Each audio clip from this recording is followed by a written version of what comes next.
یار تے کلو کا پجرو کا دا بیٹھا جو ہے جو تجویز کار تو دے کلو سارا نظام ٹھیک ہے ایو درم پڑا میں 1 کلو کھڑا میں کیا ہوا چاچا یار اگا کیا ذرا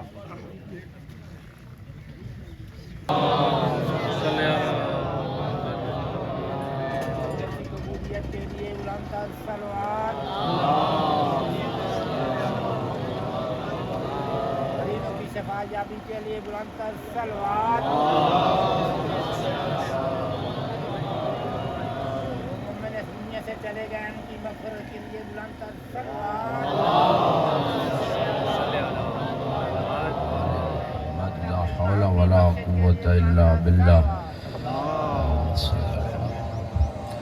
لا حول ولا قوة الا بالله العلي العظيم اعوذ باللہ من الشیطان الرجیم بسم اللہ الرحمن الرحیم الحمد للہ رب العالمین والصلاة والسلام علی اشرف الانبیاء حبیب قلوبنا و طبیب نفوسنا ابی القاسم محمد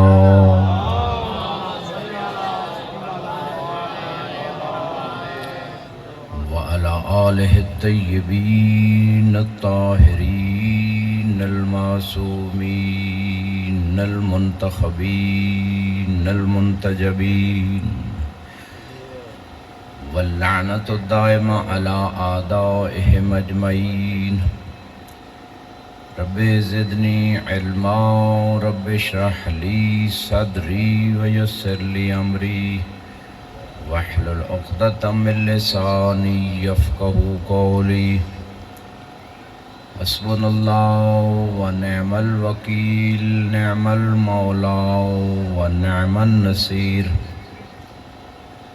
اما بعد فقد قال الله سبحانه وتعالى في كتابه المجيد بسم الله الرحمن الرحيم قل هو الله احد الله الصمد لم يلد ولم يولد ولم يكن له كفوا احد صلوات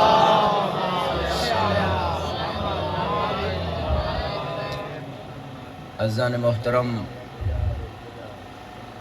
عشرے کا عنوان ہے توحید اور انقلاب اسلامی جب کوئی یہ لفظ سنتا ہے انقلاب اسلامی تو شاید اس کا ذہن فقط ایران کی طرف جاتا ہے چونکہ عملی طور پہ انہوں نے کر کے دکھا دیا جو محمد و آل محمد چاہتے تھے لیکن میرا موضوع اس سے وسیع ہے کیونکہ آخری نبی آئے ہی اس لیے ہے کہ پوری انسانیت کے اندر اسلامی انقلاب آ جائے اور ہمارے 12ویں امام اسی انتظار میں ہیں کہ کوئی حبیب ابن مظاہر جیسا ہو جائے کوئی مسلم ابن اوسج جیسا بن جائے کوئی مالک اشتر بن جائے کوئی سلمان و ابو ذر بن جائے پھر امام کا ظہور ہو جائے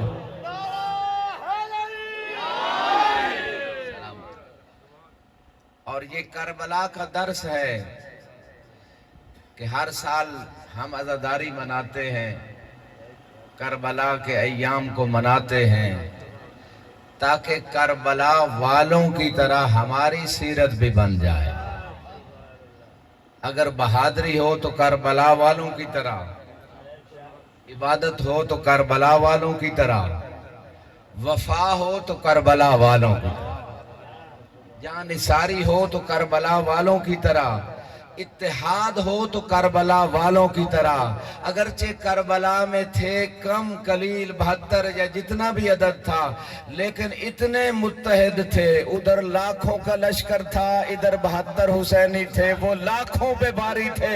آج کربلا سے درس لے کے علی والے حسینیوں نے ایران میں ثابت کر دیا، دوسری طرف ساری شیطانی طاقتیں تھیں، ادھر کربلا والے پھر بھی غالب رہے۔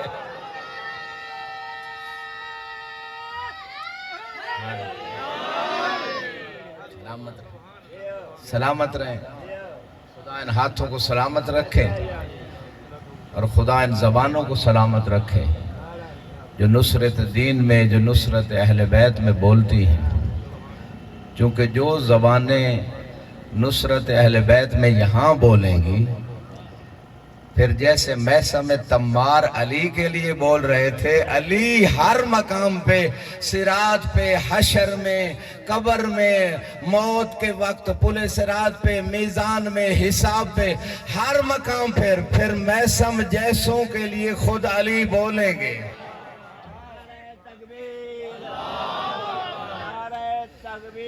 اللہ اکبر، مل کے رسول اللہ،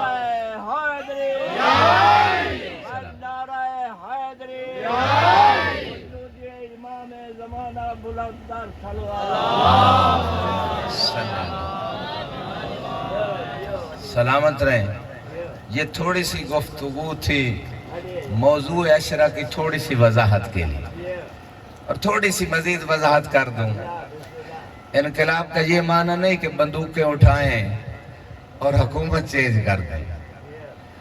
انقلاب کا معنی جو حسینی انقلاب یہ ہے کہ اپنے کردار میں تبدیلی لائیں، اپنی سیرت میں تبدیلی لائیں، اپنے عقیدے میں تبدیلی لائیں، اپنے ایمان کو مضبوط کریں۔ یہ انقلاب مطلوب ہے، وہ بندوقوں والا انقلاب مطلوب نہیں ہے۔ غربی دنیا مسلمانوں پہ ایک اعتراض آبجیکشن لگاتی ہے کہ بھئی اسلام تلوار کے زور پہ پھیلا ہے، کہتے ہیں یا نہیں کہتے؟ تلوار کے زور پہ پھیلا ہے۔ تھوڑا سا اعتراض ان کا بنتا ہے، غور کیجئے گا، لیکن جواب ایسا دوں گا آپ سارے سنی شیعہ مسلمان راضی ہو جائیں گے۔ وہ کہتے ہیں کہ اسلام تلوار کے زور پہ پھیلا، جہاں بھی دیکھے تلواریں اٹھائی گئیں، حملے کیے گئے، قبضے کیے گئے، مختلف ملکوں کو فتح کیا گیا۔ اس وقت ایران کو فتح کیا گیا، رومن امپائر تھی بہت بڑی سپر پاور، اس کو فتح کیا گیا۔ تو تلوار کے زور پہ پھیلا ہے۔ میں ایک جملے میں سمجھانا چاہتا ہوں، رسول اللہ کی جتنے جنگیں تھیں، یا علی المرتضیٰ یا امام حسن یا مولا حسین، جس امام کی جتنی جنگیں تھیں ساری دفاعی جنگیں تھیں، کسی نے ان ہستیوں میں سے کسی نے کسی پہ حملہ نہیں کیا۔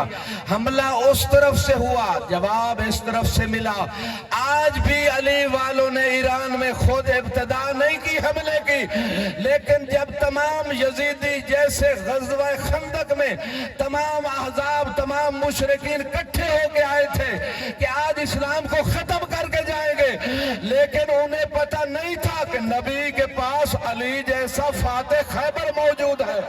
اسی طرح آج کی مشرک، کافر، منافق طاقتیں جمع ہو کے حملہ آور ہوئی کہ ایران کو ختم کر کے دم لیں گے۔ انہیں پتہ نہیں تھا کہ علی خامنائی کے اندر علی کا خون موجود ہے۔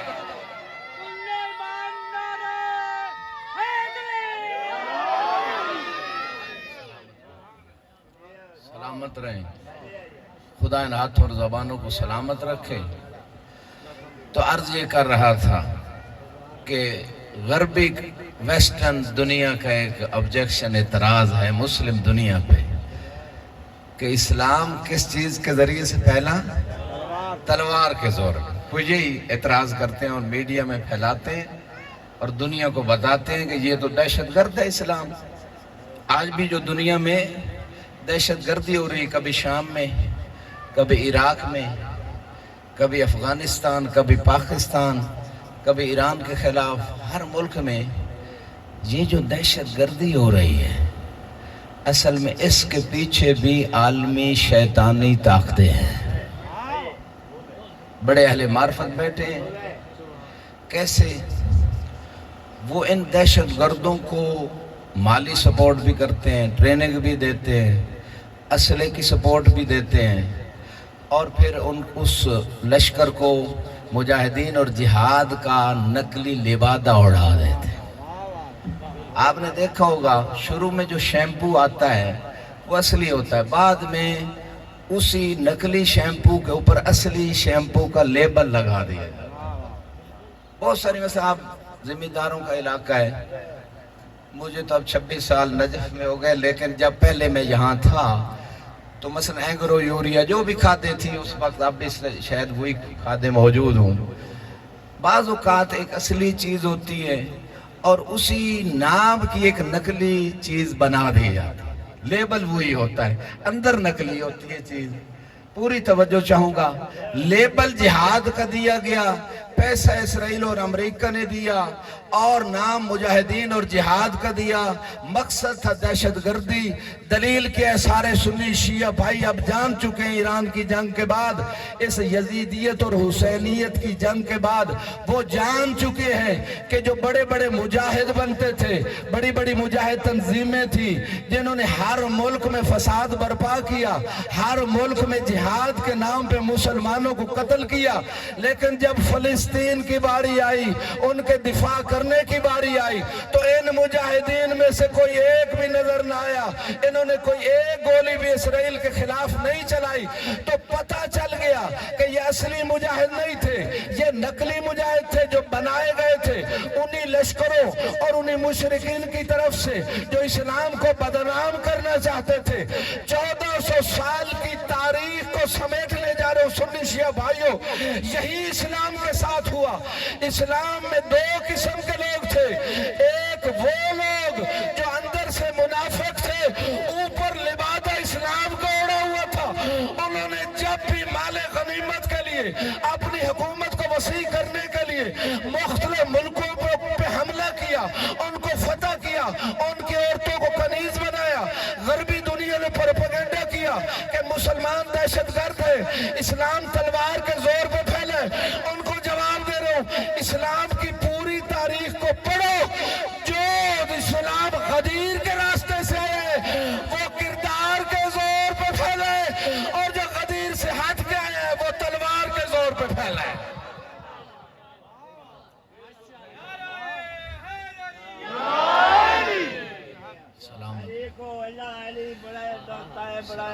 سلامت علی کو اللہ علی بڑھائے داتا ہے، بڑھائے دم بائے بڑھائے. چھان کے اپنے گھر دے وچ عمران دے چاند کو خالق نے شان کعبے دا ودھائے داتا ہے، ودھائے دم بائے ودھائے. تکے کے بازو منکوٹ تو فاضا علی اور مولا لاتا ہے، دکھائے دمائے دکھائے. ارے بھائی ہجرت دی رات حضور دے بستر تے لاتا ہے سمائے دمائے سمائے. کعبے دے سنتا ہے لاتا ہے لہائے دمائے لہائے. آدھے بندیا لاجا کیوں بغض علی دا دل پائی علی دے صدقے دا جہاں دا چراغ جلدن. آج بھی تیرے ورگے بندے علی نبوت ہزارہ بندے. نعرہ حیدری. پچھلے بندے بھی مل کے نعرہ حیدری. غدیر کے ہاتھوں کی یاد میں دونوں ہاتھ بلند کے نعرہ حیدری. خدا ان ہاتھ اور زبانوں کو سلامت رکھے. تو موضوع وہی ہے، اگر عقیدہ توحید انسان کا صحیح ہو جائے تو بڑی تیزی سے پوری دنیا میں اسلامی انقلاب آ جائے. سارے لوگ حسینی بن جائیں، سارے لوگ کربلائی و غدیری بن جائیں، اور پوری دنیا میں کردار کا بول بالا. اور 12ویں امام بھی لوگوں کو پورے دین پہ عمل کرانے کے لیے، عدل و انصاف قائم کرنے کے لیے آ رہے ہیں.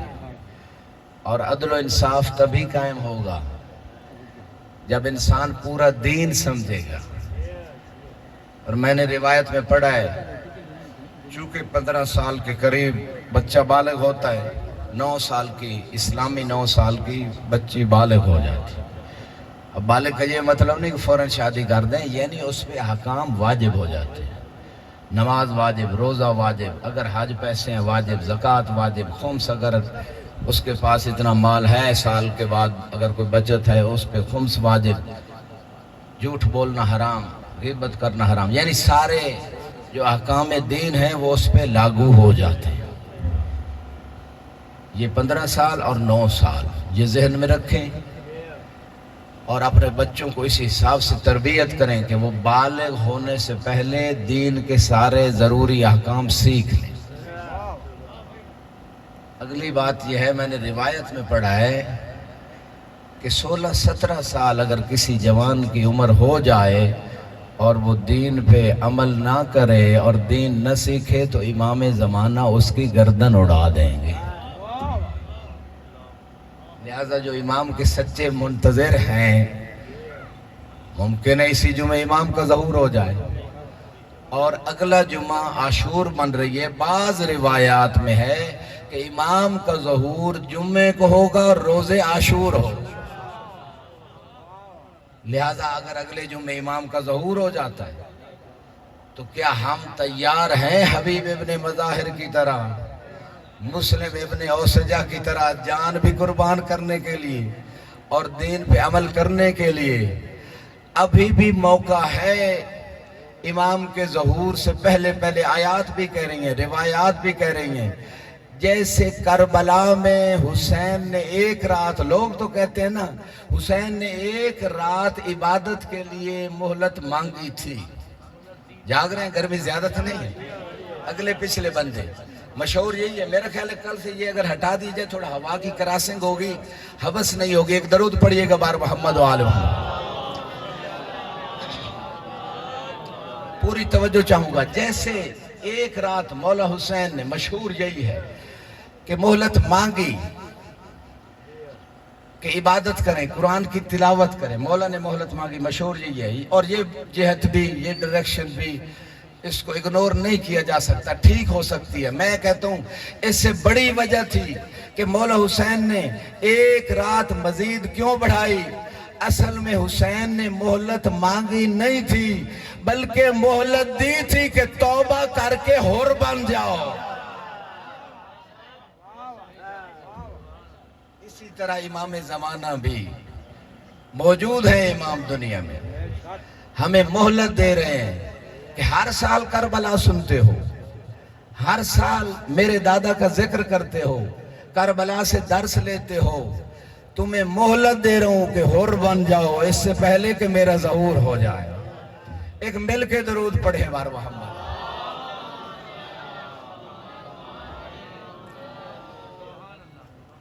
میں نے سفر بھی کرنا ہوتا ہے، گلا بھی بیٹھتا ہے روزانہ 4 5 6 مجالس، تو آپ ایسا درود پڑھا کریں کہ بندہ تھک نہ جائے، تھکن شکن درود پڑھے۔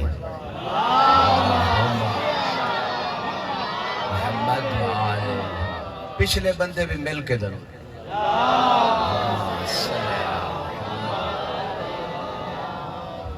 پاکستان میں جرائم بڑھتے جا رہے ہیں۔ میں نے کہا عقیدہ توحید اور اسلامی انقلاب۔ انقلاب کیسے آئے گا؟ جب افراد دین سیکھیں گے، اپنے اوپر لاگو کریں گے، پھر انقلاب آیا۔ ضیاء الحق کو بڑا شوق تھا مرد مومن بننے کا، اسلامی حکومت قائم کرنے کا، لیکن اس کے پاس فقاہت دین کی معرفت نہیں تھی۔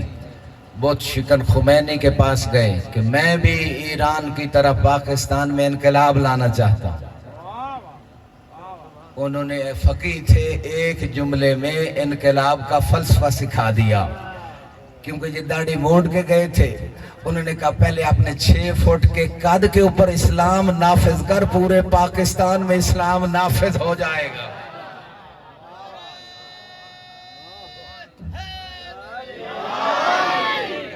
سنی شیعہ بھائی مل کے نعرہ حیدری، یہی دین کا فلسفہ ہے۔ دوسروں کو دیکھنے سے پہلے کہ فلاں کیا کر رہا ہے، خود انسان اپنے آپ کو دیکھے، کیا وہ دین پہ عمل کر رہا ہے؟ اگر ہر بندہ اسی طرح کرے پورا معاشرہ تبدیل ہو جائے گا، یہی انقلاب ہے۔ تو عرض یہ کر رہا تھا اتنا ٹائم نہیں ہوتا، مصروفیت ہوتی ہے، نجف میں تو بالکل ٹائم نہیں ہوتا، لیکن کبھی کبھی میڈیا کے جو خبریں سامنے آ جاتی ہیں، پاکستان میں جرائم تیزی سے بڑھ رہے ہیں۔ آپ تو خبریں روز سنتے ہیں، دیکھتے ہیں، اتنے جرائم، قتل کے جرائم، بد کرداریوں کے جرائم، اغوا کے جرائم۔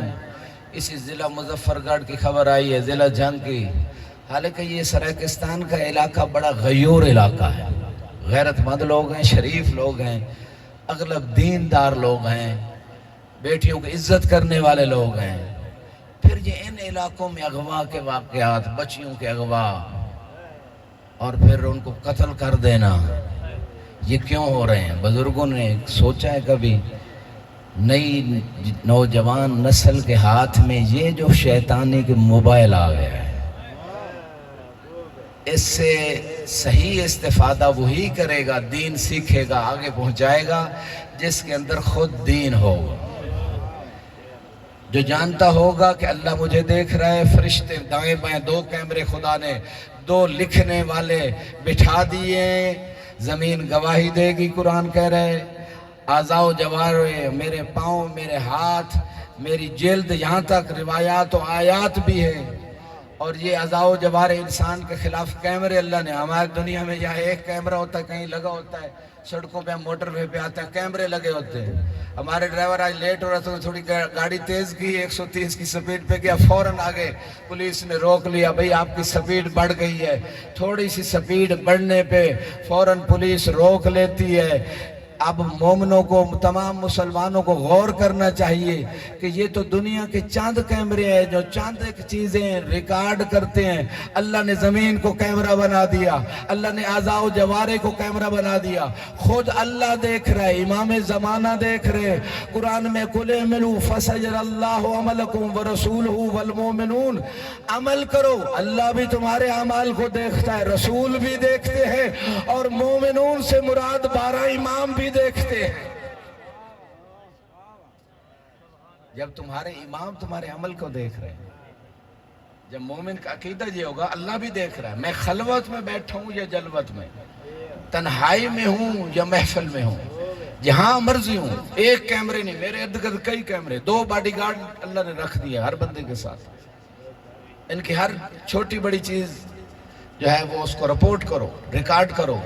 قرآن کہہ رہا ہے وَوَجَدُوا مَا عَمِلُوا حَاضِرًا، شاید دنیا کو سمجھ نہ آتی اگر یہ کیمرے، یہ نہ موبائل سسٹم، یہ نیٹ سسٹم آج نہ ہوتا، دنیا کو سمجھ نہ آتی۔ قرآن کہہ رہے جو بھی انسان اچھا برا عمل کرے گا، روز قیامت، آج تو ایک بندے کے سامنے بعض حکومتوں نے خفیہ ویڈیوز بنا لی ہیں، خاص لوگوں کی، ججز کی، پتہ نہیں کس سیاستدانوں کی اور لوگوں کی بلیک میل کرنے کے لیے ان کو ہوٹلز میں بلاتے ہیں، پھر ان کی خفیہ ویڈیو بناتے ہیں، پھر ان کو بلیک میل کرتے ہیں۔ یہ تو دنیا میں بلیک میلنگ ہو رہی ہے، لیکن خدا بلیک میل نہیں کرے گا۔ روز قیامت زمین بھی گواہی، اعضاء و جوارح بھی گواہی دیں گے، امام بھی گواہی دیں گے، فرشتے بھی گواہی دیں گے، اور روز قیامت انسان فرار نہیں کر سکے گا۔ قرآن کہتا ہے این المفر، بندہ کہے گا کہاں میں بھاگوں، بھاگنے کی جگہ ہی نہیں ہے۔ وَوَجَدُوا مَا عَمِلُوا حَاضِرًا، قرآن کہتا ہے جو بھی اچھا برا عمل کیا ہوگا سارے لوگوں کے سامنے فلم چل جائے گی، لوگ دیکھ رہے ہو، سارا عمل سامنے آ جائے گا۔ اور یہاں پہ آپ لوگوں کے ایمان کی تازگی کے لیے یہاں پہ ایک جملہ سورہ زلزلہ میں ہے، یومئذ یحدث اخبارہا، اس میں ایک آیت ہے کہ روز قیامت زمین خبریں دیں۔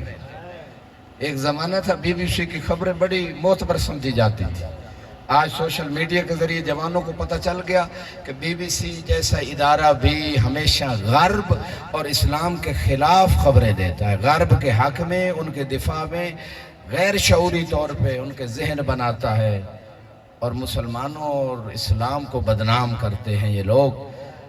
تو اگر کوئی سچی خبریں ملے گی نا تو قرآن کہہ رہا ہے یہی زمین روز قیامت خبریں دے گی، یومئذ روز قیامت تو حدث اخبارہ، یہ زمین خبریں دے گی، فلاں یہاں بیٹھا تھا، فلاں مجلس حسین میں بیٹھا تھا، فلاں گھر میں موبائل پہ گانے سن رہا تھا، اسی ٹائم پہ فلمیں دیکھ رہا تھا، ڈرامے دیکھ رہا تھا۔ یہ زمین ہوئی، زمین گواہی دے گی نا۔ اور یہاں تک روایت میں جس بندے کی روح مشکل سے قبض ہو رہی ہو، اس کو وہاں لے جاؤ جہاں وہ نماز پڑھتا ہے، روح آسانی سے قبض ہو جائے گی۔ یوم آئذن تحدث اخبارہا۔ پوری توجہ چاہتا ہوں ایمان کی تازگی کے لیے، اگلے پچھلے بندے ہر چہرے پہ میری نگاہ ہے، ادھر ادھر بہت اچھی آواز رہی ہے، زبردست آپ نے ڈیسیژن لیا ہے اور وقت پہ لیا ہے، پوری توجہ چاہوں گا۔ یوم آئذن تحدث اخبارہا، جناب سیدہ کی شادی کی پہلی رات ہے، کیا دیکھا کہ زمین علی کو خبریں دے رہی تھی، علی زمین سے باتیں کر رہے تھے اور زمین علی سے باتیں کر رہی تھی۔ دوسرے دن بیوی اپنے بابا کے پاس پہنچی، بابا میں نے عجیب منظر دیکھا ہے کہ رات کو زمین علی کو خبریں دے رہی تھی اور علی زمین سے باتیں کر رہے تھے۔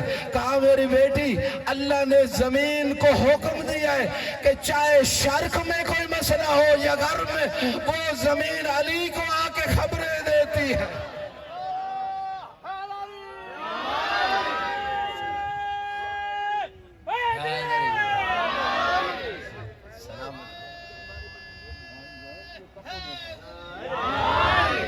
سلامت رہیں، خدا ان ہاتھ اور زبانوں کو سلامت رکھے۔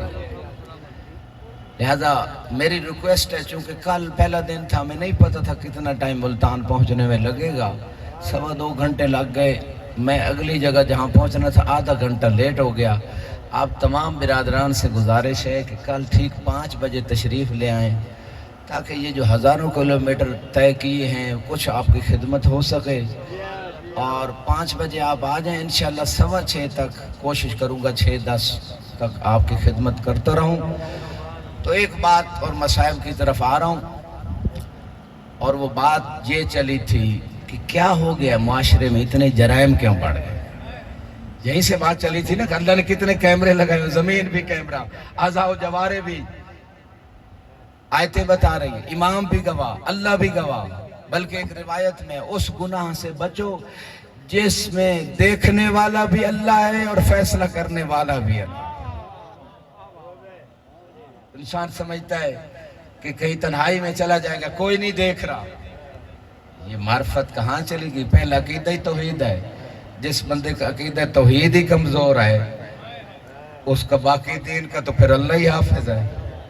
امام علی علیہ السلام نہج البلاغہ کے پہلے خطبے میں پہلا جملہ ہے، اول الدین معرفت، دین کی ابتدا ہی اللہ کی معرفت سے ہوتی ہے۔ ایک عالم دین نے اپنے شاگردوں کو آزمانا چاہا کہ ان کی معرفت اللہ کے بارے میں کتنی ہے۔ معرفت زبانی بات نہیں ہے، عملی زندگی میں پتہ چلتا ہے کہ اللہ کی معرفت کتنی ہے۔ گھبرا تو نہیں گئے؟ اس نے کہا کہ کل اس مدرسے کے سارے بچے یہ ایک ایک مرغہ ہے ذبح کر کے لائیں گے، لیکن ذبح وہاں کرنا ہے جہاں کوئی دیکھ نہ رہا۔ سارے گئے، کہیں کھنڈر جگہ کوئی ویرانہ تلاش کیا، ذبح کر کے لے آئے۔ ایک طالب علم زندہ مرغہ لے کے آ گیا۔ کہا بھئی تو کیوں زندہ لے کے آ گئے ہو؟ کہا میں جہاں بھی گیا میرے دل میں اللہ تو دیکھ رہا ہے۔ جاگ رہے ہیں؟ تو جس مومن کے دل میں کم از کم اللہ کی اتنی معرفت ہے کہ جہاں بھی چلا جاؤں اللہ دیکھ رہا ہے۔ چوتھے امام زین العابدین، ان کی ذات پہ درود پڑھیے گا۔ ایک شخص آیا، کہا مولا میں گناہ نہیں چھوڑ سکتا، مجھے کوئی ایسا طریقہ بتائیں۔ حدیث شاید آپ لوگوں نے سنی ہوگی، پہلے علماء بیان کرتے۔ کہا پھر اس طرح کر، اللہ کا رزق کھانا چھوڑ دے، گناہ نہیں چھوڑ سکتا۔ جاگ رہے ہیں؟ گھبرا تو نہیں گئے؟ اب تو بڑی اچھی ہوا چل رہی ہے۔ کہا اللہ کا رزق کھانا چھوڑ دے۔ کہا یہ تو نہیں ہو سکتا، میں کیا چیز کھاؤں؟ جو بھی کھاؤں گا وہ اللہ کا رزق ہے۔ کہا پھر اس طرح کر، گناہ نہیں چھوڑ سکتے ہو، اللہ کی زمین چھوڑ دے، کہیں اللہ کی زمین سے باہر جا کے گناہ کر۔ کہا مولا یہ بھی نہیں ہو سکتا، میں کہاں زندگی گزاروں، زمین کے علاوہ میں کیسے رہ سکتا ہوں؟ تو گناہ نہیں چھوڑ سکتا۔ اگلا نسخہ امام نے بتایا، پھر اس طرح کر، جب موت کا فرشتہ آئے اکڑ جانا، اسے روح قبض نہ کرنے دینا۔ گھبرا تو نہیں گئے؟ ماشاءاللہ کہا مولا یہ بھی نہیں ہو سکتا، کیسے موت کے فرشتے کو میں روکوں، وہ تو انبیاء کی روح قبض کر لیتا ہے۔ پھر کہا اچھا یہ بھی نہیں کر سکتے ہو، گناہ نہیں چھوڑنا چاہتے ہو؟ کہا پھر ایسے کرنا، جب جہنم کے فرشتے تجھے جہنم لے جا رہے ہوں تو اس وقت اکڑ جانا، کہنا میں جہنم نہیں جاؤں۔ کہا مولا یہ بھی نہیں کر سکتا۔ کہا پھر گناہ ہی چھوڑ دے، تیرے لیے سب سے بہتر یہی ہے۔ ایک درود پڑھے بار محمد و آل محمد۔ آپ کی محبتوں کو دیکھتے ہوئے ایک محبت بھرا درود پڑھیں۔ محمد و آل محمد۔ مل کے درود پڑھیں۔ بچے بھی بلند آواز سے درود پڑھیں۔ محمد و آل محمد۔ توجہ ہے نا؟ ختم کر دوں یا آگے بات بڑھاؤں تھوڑی سی؟ وہ نقطہ میں کمپلیٹ کرنا چاہتا ہوں۔ کیا وجہ ہے یہ اغوا، یہ جرائم، یہ گناہ کیوں بڑھ گئے ہیں؟ معرفت نہیں ہے دین کی۔ گناہ نے کبیرہ اپنے بچوں کو خود ڈیلی پڑھائیں، کل بھی شاید میں نے عرض کیا تھا، روز ایک گناہ کی معرفت دلائیں بچوں کو۔ پھر سب سے بڑا مسئلہ حلال رزق نہیں کھا رہے لوگ۔ اللہم صلی اللہ۔ جب بیویوں کے خیموں کو آگ لگ گئی، بیویاں ایک خیمے سے دوسرے خیمے کی طرف جاتی، دوسرے سے تیسرے خیمے کی طرف جاتی، امام زین العابدین سے پوچھا گیا مولا آپ کب تک روتے رہیں گے؟ مسجد جو نے مسائب کے سن لینا، الا لعنت اللہ علی قوم الظالمین۔